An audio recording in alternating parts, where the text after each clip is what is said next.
அனைவருக்கும் வணக்கம். இந்த பதிவு தன்னம்பிக்கை இழக்கும்போது என்ன நான் எப்படி உற்சாகப்படுத்தி என்னுடைய அனுபவத்தையும் நான் பயன்படுத்துகிற முறையும் பற்றியும் அனைவருக்கும் பயன்படுத்தலாம்னு நினைக்கிறேன். எனக்கு முதல் விஷயம் என்னன்னா, ஒரு சென்டென்ஸ் அது எனக்கு எப்பெல்லாம் எனக்கு தன்னம்பிக்கை இழக்குதோ இப்போ நான் பயன்படுத்துகிற அதை பற்றி நினச்சிக்கிற வரி என்ன எல்லாருக்கும் தெரிஞ்ச வரி தான். அது அந்த வரி சினிமா படத்தோட தலைப்பாக கூட இருந்துச்சு. எனக்கு தெரிஞ்சு இதுவும் கடந்து போகும். வாழ்க்கையில் நமக்கு தன்னம்பிக்கை இழக்கிற நேரங்கள் நிறைய நட்பர்களாக இருக்கிறதால நிறையா பொதுவாக தன்னம்பிக்கை இழக்கிறது நம்ம மட்டும் கிடையாது, எல்லா மனிதர்கள் தன்னம்பிக்கை இழக்கிறதுக்கான வாய்ப்புகள் பின்னே இருக்கும். தன்னம்பிக்கை இழக்காத மனிதர்கள்னா அது மனிதர்களாக இருக்கக்கூடாது. இதுவும் கடந்து போகும். இந்த வார்த்தை நம்மளை எப்பயுமே ஒரு விஷயத்தை மனசு ஞாபகப்படுத்திட்டே இருக்கும். என்னன்னா, இந்த மூமெண்ட் நம்ம இப்படி இருக்க போகிறது கிடையாது, இதை நம்ம கடந்துடலாம் அப்படிங்கிற நம்பிக்கை ஏற்படுத்தும். அந்த வரிகள் எனக்கு பெரிய உற்சாகத்தை பற்றிக்க. ரெண்டாவது விஷயம், ஒரு விஷயத்தை நான் ரொம்ப நம்புவேன். எந்த ஒரு டவுனாக இருக்கிற சூழ்நிலையில் நம்ம தூங்கி எழுந்தால் இந்த டவுன் அதனால் இப்போலாம் என்னோட இழக்கிறேன். இன்னைக்கு தூக்குது, அந்த ஒரு நாள் தூக்கத்தை கடந்து அடுத்த நாள் எனக்கு என்ன சொல்லிட்டாரு. அடுத்தது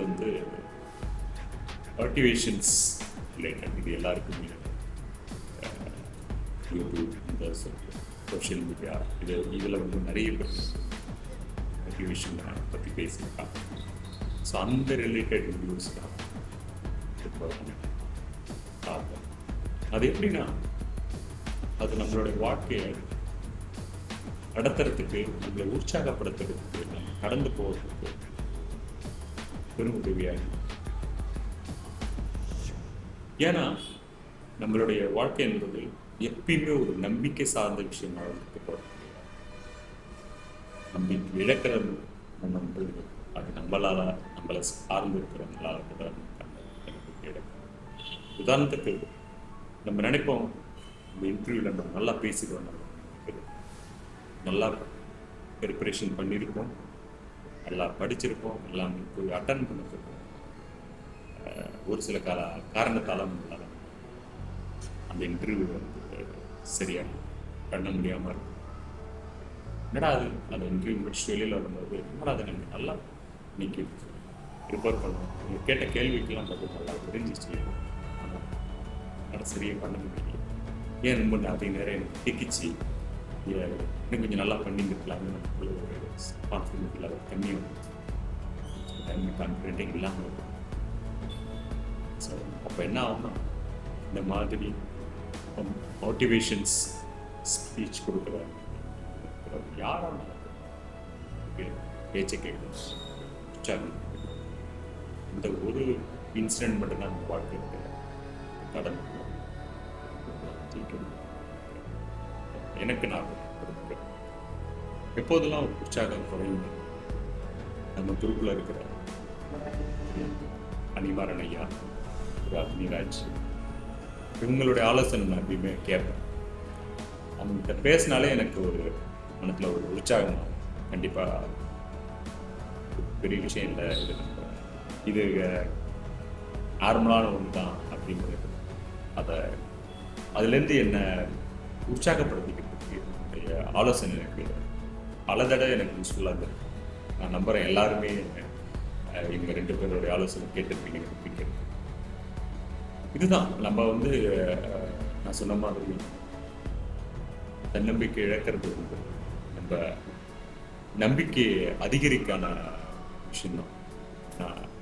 வாழ்க்கை முழுவதுமே நம்பிக்கையோடு இருக்க முடியாது. சில சமயங்களில் தன்னம்பிக்கை இழக்கும். எதனாலனா நம்ம எதிர்பார்த்த விஷயங்கள் நடக்காத போது, வெற்றி பெறாத போது, நம்மளை யாராச்சும் ஏமாத்துற போது, ஸோ அந்த தன்னம்பிக்கை நமக்கு இழப்போம். இது வந்து மனிதர்களுக்கு எல்லாருக்குமே ஒரு பொதுவான விஷயம்தான். இந்த விஷயங்கள்லாம் நான் சொன்ன விஷயங்கள்லாம் இதுவும் கடந்து போகுது. ரெண்டாவது வந்து எழுந்தால் நம்பிக்கை வரும். மூணாவது சோஷியல் மீடியாவில் மோட்டிவேஷன் கொடுக்குறவங்க. ஸோ இதெல்லாம் வந்து எனக்கு அப்புறம் வந்து அனிமாரன் ஐயா, கன்னியாஜ் ஆலோசனை நம்பிக்கை கொடுக்குறது.